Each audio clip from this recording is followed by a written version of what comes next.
to our science practical videos. I'm Mr Hayward, and what we're going to look at today is we're investigating the strength of a range of acids. Now in your practical pack, you should have this table, and what you're going to be doing is filling that out as we go through. We're going to start by filling in the reactions column, and after we've got all the reactions, we're going to come back and predict a pH for these acids. So the first thing I'm going to do, and I've already set it up, I've taken each of our acids, the hydrochloric acid, the ethanoic acid, citric acid, sulfuric acid, and then poured it into a test tube using exactly the same volume each time. The other thing to be aware of is that we've got the same concentration of each of these acids. These are our control variables, so we're keeping them the same. The only thing we're changing in this is actually which acid we're going to use. Now to test the acid's strength, we're going to add some magnesium metal, and what we should see there produced is hydrogen gas. And since it's inside the acid, we'll see bubbles produced. And just by visually looking, we're going to compare the different amounts of bubbles produced. So we'll start off with hydrochloric acid. Get our goggles on. And we're going to add it to our first test tube, which is hydrochloric acid. And all I want you to do, as you are watching the video, make a record of what's happening with the hydrochloric acid.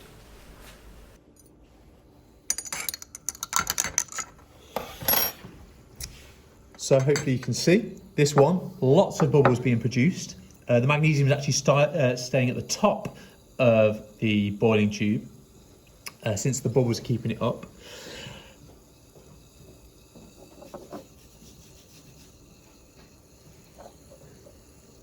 Okay.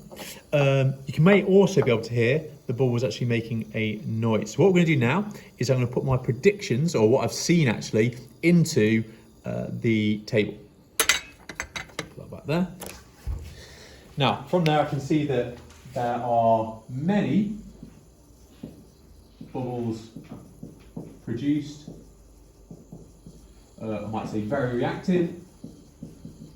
And also, if we're talking about the strength of it, we could say it's quite strong.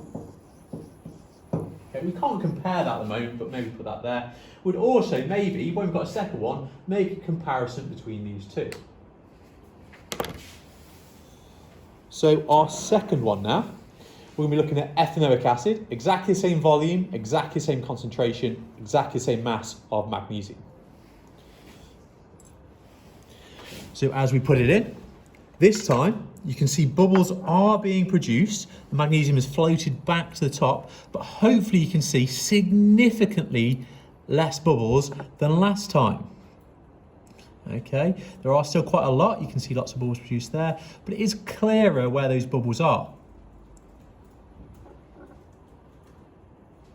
So I'm going to add that to my table. Some bubbles I'll put in, just as a comparison. So some bubbles produced, and as a comparison, I might say not as reactive, not very strong. Again, any of these terms could have been used there. You're just making a note of what you are seeing. So our third one is going to be citric acid. And again, just to reiterate, we're going to use exactly the same mass of magnesium, the same volume of our acid, and the same concentration of our acid.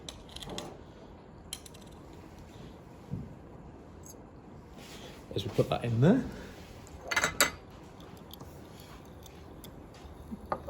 Okay, hopefully you can see.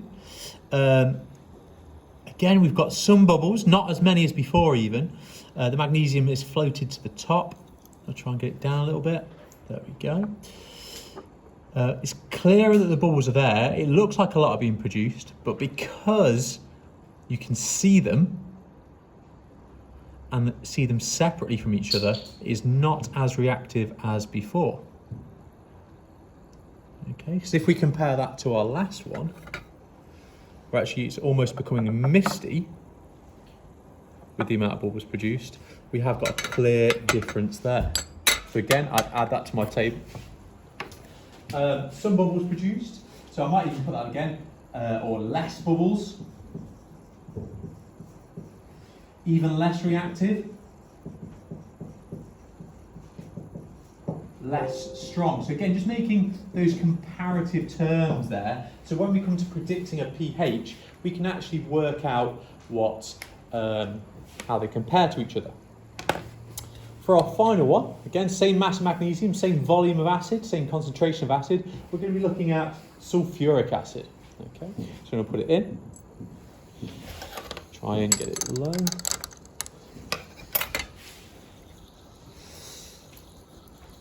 Okay, and hopefully you can see this one's producing so many bubbles, you can't even get the magnesium low enough to actually see the bubbles at the bottom. So I'll try and just show you the top. So significantly more bubbles than all the rest. So much that magnesium isn't even sinking. I'll show you that. Okay, I'd say this is more reactive than any of the others we've seen so far. It might not look that way because again it's staying at the top, unfortunately. I'll try and move it down. Or it's actually all reacted. It's completely reacted and completely gone. So that's how quick it was. As you can see, if we look back at some of the ones that I did earlier, this one is still reacting, the magnesium's still there. This one's still reacting, but less magnesium. And our first one has finished reacting, but remember this one started first. So, on our table, what I'd say is most bubbles produced, very reactive, or now I've done more, I could say the most reactive, and again, most or the strongest. So we've got that now, we've got a comparison to all four. To make this practical better, what we could have done is actually use a gas cylinder to measure the exact volume of gas that was being produced in time intervals. However, all we want to do now is just compare those to see which is the strongest and which is the weakest. And from our descriptions, we can hopefully see that. So, what we're going to do now is try and predict a pH that each of these could be. So thinking back to our earlier learning, we should know that pH goes from 0 to 14, and that acids go from 0 to just below 7. So we'll say 0 to 6, even though you could have up to 6.99999. We'll just say to 6 to make it easier. With the strongest acids being the lowest values, so kind of counter what we would normally expect. So 0 being the strongest and 6 being the weakest. So if we look, and we'd probably get best to start with our strongest acid, try and make a prediction on what these would be. Okay, you might want to pause the video and just write a potential value for each of these. What I'm going to do is start off with the strongest acid. Okay, and I'll give a range because you might have a slightly different answer to me, but hopefully your answer will be somewhere in that range. Now, the last one, the sulfuric acid, was the strongest. We saw the most bubbles produced. So I would say, okay, it's somewhere between 0 and 2. You could have said 0, 1, 2, or slightly out of that range. Our next strongest was the first one, the hydrochloric acid. So I'd say this is somewhere between 2 and 4. It could be lower, you could have it at 1, you could have it at just above 0, but to make sure we know that this one is stronger than this one, this should be a lower value. Now these are two acids that we would only use in a lab, you wouldn't use them at home, and that's the reason why, since these are strong acids. The next two we've got is ethanoic acid, and we'll probably put that somewhere between 4 to 5.